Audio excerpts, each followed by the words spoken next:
সম্প্রতি বিভিন্ন সামাজিক যোগাযোগ মাধ্যমে একটি পরিবারের বেশ কয়েকটি ভিডিও দ্রুত ছড়িয়ে পড়েছে। ভিডিওগুলোতে দেখা যায় পরিবারের সদস্যরা একটি বিশাল আকৃতির লম্বা সাপকে গৃহপালিত প্রাণীর মতো লালন পালন করছেন।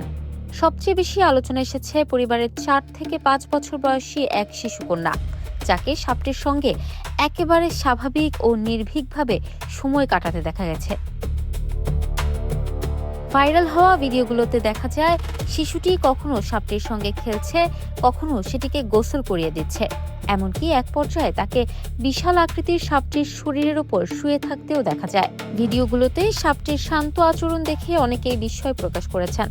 অল্প সময়ের মধ্যেই এসব ভিডিও সামাজিক যোগাযোগ মাধ্যমে ব্যাপক ভাইরাল হয়ে যায়। মন্তব্যের ঘরে দেখা যায় অসংখ্য নেতিবাচক মন্তব্য। ভিডিওগুলো ঘিরে সামাজিক যোগাযোগ মাধ্যমে শুরু হয় তুমুল আলোচনা।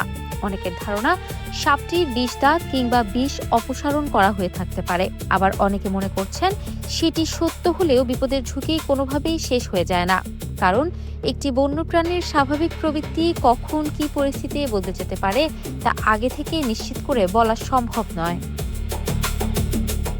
বিশেষজ্ঞদের মতে সাপ বিষধর হোক বা না হোক, এত বড় একটি সরীসৃপের সঙ্গে ছোট শিশুকে এভাবে অবাধে মিশতে দেয়া অত্যন্ত ঝুঁকিপূর্ণ।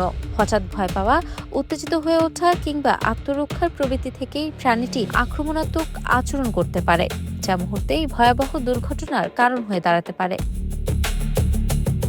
মন্তব্যের ঘরে একই ধরনের উদ্বেগ প্রকাশ করেছেন অসংখ্য ব্যবহারকারী। কেউ অভিভাবকদের আরও সতর্ক হওয়ার আহ্বান জানিয়েছেন, কেউ আবার বলেছেন ভিউ বা জনপ্রিয়তার জন্য এমন ঝুঁকিপূর্ণ দৃশ্য কখনোই উৎসাহিত করা উচিত নয়। অনেকেই মনে করিয়ে দিয়েছেন বন্যপ্রাণী যতই মানুষের সঙ্গে অভ্যস্ত মনে হোক না কেন, তাদের আচরণ সবসময় পুরোপুরি অনুমান করা সম্ভব নয়। ঘটনাটি সামাজিক যোগাযোগ মাধ্যমে কন্টেন্ট তৈরির নামে বিপজ্জনক কর্মকাণ্ডের বিষয়টি আবারও সামনে নিয়ে এসেছে। সচেতন মহলের মতে বিনোদন বা ভাইরাল হওয়ার চেয়ে মানুষের নিরাপত্তা, বিশেষ করে শিশুদের নিরাপত্তা সবসময় অগ্রাধিকার পাওয়া উচিত। ইফফাত আরা আইরিন, ক্যাম্পাস টাইমস।